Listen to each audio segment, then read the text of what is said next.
vai phê tông xuân là năm trôi xa nghiêng, là năm trôi xa nghiêng.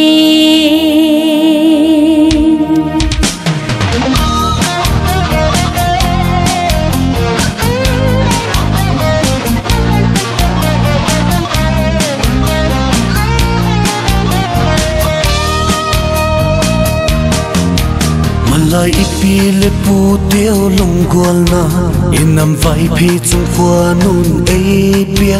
inam sak min le tong so vai phi tong so za pi lo in soi sang in soi ani ti chun sung khat suang vai phi cha ti lung khat thi phung xuân phò mi a hau a vai lung khat tui bang luang phò min zalaya i nam sak min loi bang ki thang he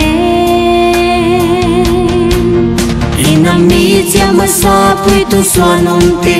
sun nung sui in he na mun tin na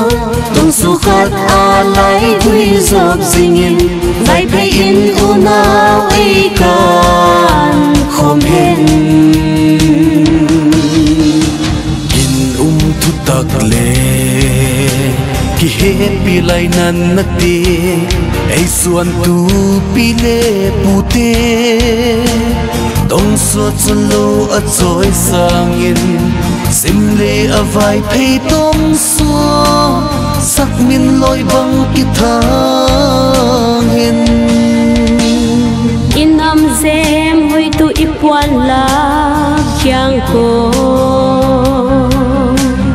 puan du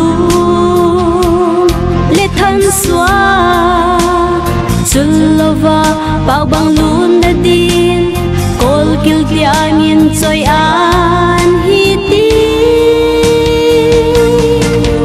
inam mi cha ma sa pui tu swanum te sun zui in he na mun tin na tong su khat a lai hui zop singin vai phe in u nao ai kan khom hen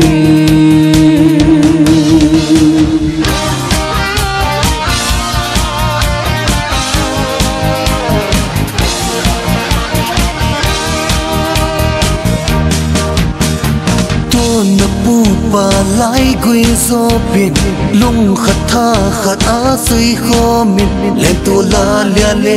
tang te lung kwa li thin thu le zai lan oi khom leo hi u le lao kol kil kyang a leng te happy ki lai nat na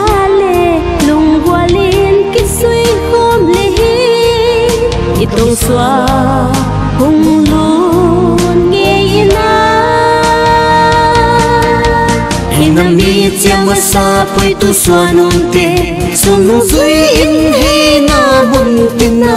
tong su khat a lai gui zop singin vai phe in u nao ai kan khom hen